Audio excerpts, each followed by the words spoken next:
Selamat pagi. Assalamualaikum warahmatullahi wabarakatuh. Masih pada pembelajaran daring seni budaya kelas 7 pada bab 4.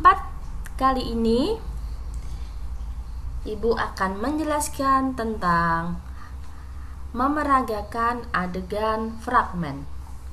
Oke, sebelum kita mulai pembelajaran pada pagi hari ini, marilah kita membaca basmalah terlebih dahulu. Bismillahirrahmanirrahim. Oke, kita lanjut pada pembahasan yang pertama. Anak-anak perlu mengetahui terlebih dahulu ya, apa yang dimaksud dengan fragmen. Jadi fragmen itu merupakan suatu bagian dalam kesenian drama yang berupa opera singkat. Cara pementasan fragmen ini sama dengan pementasan teater lainnya ya. Yang membedakan fragmen itu hanya singkat dan waktu relatif pendek. Sedangkan teater itu biasanya waktunya lama ya. Fragmen biasanya diambilkan dari sebuah penggalan sebuah kisah atau cerita yang sangat fenomenal dalam cerita kehidupan manusia. Fragmen ini merupakan bagian dari kesenian teater atau drama, hanya intinya fragmen dimainkan dalam waktu singkat, tidak terlalu lama.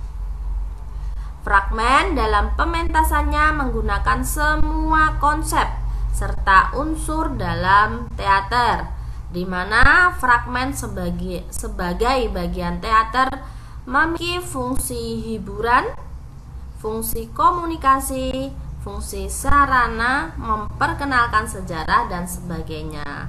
Dalam fragmen ceritanya bisa diambilkan dari kisah dalam teater tradisi Nusantara maupun modern. Nah, ini merupakan teknik dasar acting teater ya. Ada 3 yang perlu anak-anak ketahui, di mana dalam teknik dasar ini yang pertama ada olah tubuh, ada olah suara, dan ada olah rasa.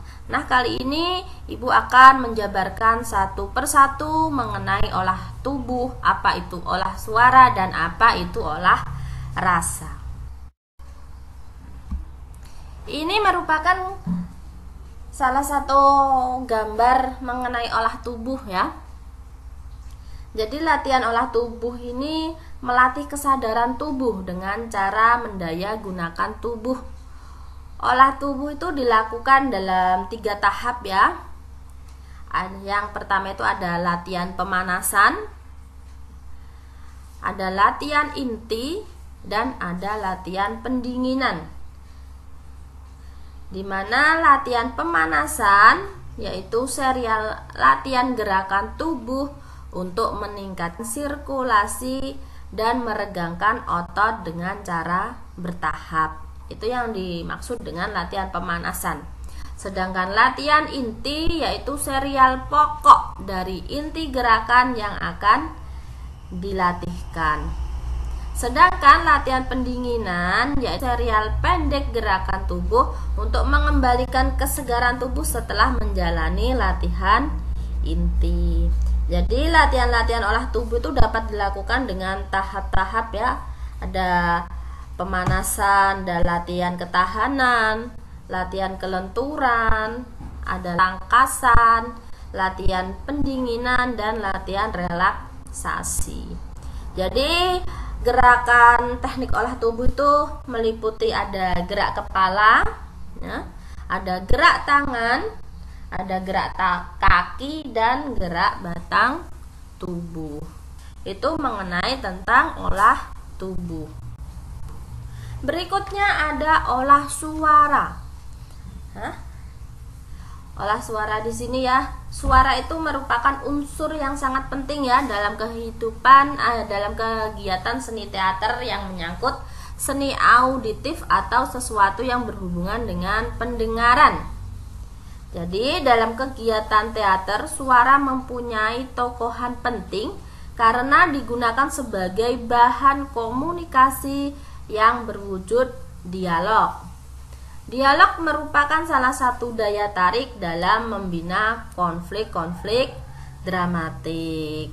Jadi pemilihan kata-kata itu memiliki tokohan dalam aturan yang dikenal dengan istilah diksi. Anak-anak bisa melihat ya bentuk mulut ya, masing-masing gambar itu. Yang pertama itu, nah itu bentuk mulut waktu mengucapkan A.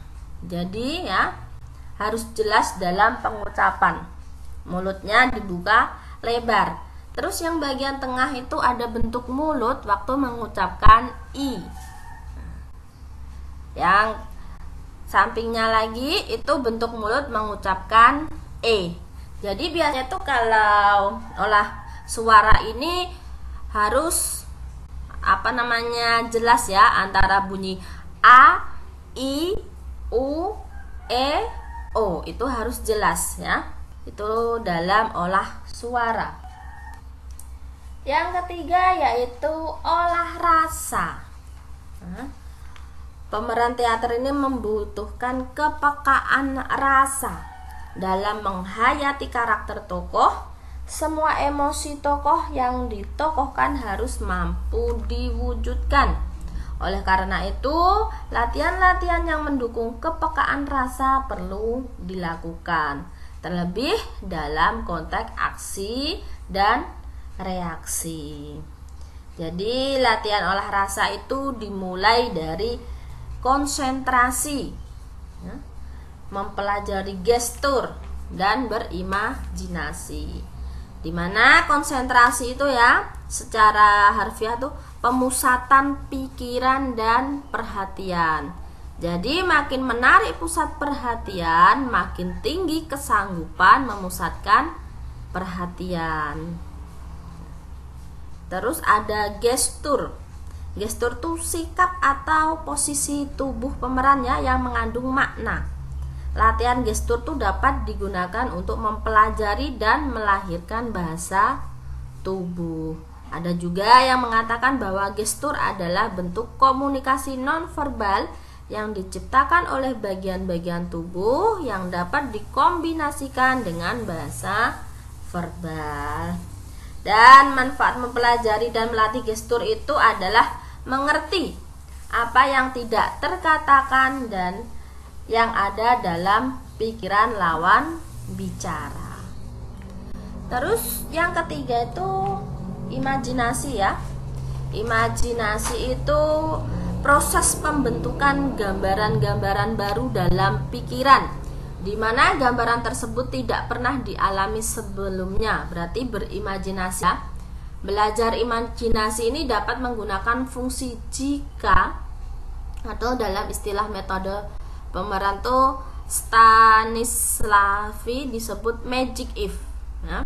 Hal-hal yang perlu diketahui ketika berlatih imajinasi itu semisal imajinasi menciptakan hal-hal yang mungkin ada atau yang mungkin terjadi, sedangkan fantasi membuat hal-hal yang tidak ada, tidak pernah ada, dan tidak akan pernah terjadi.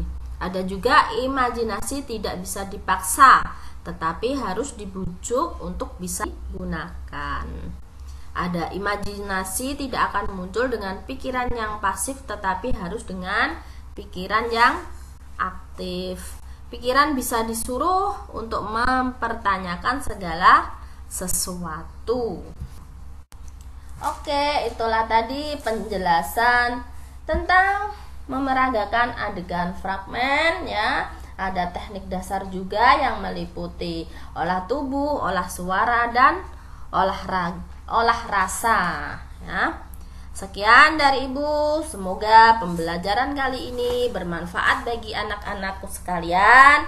Akhir kata, wassalamualaikum warahmatullahi wabarakatuh.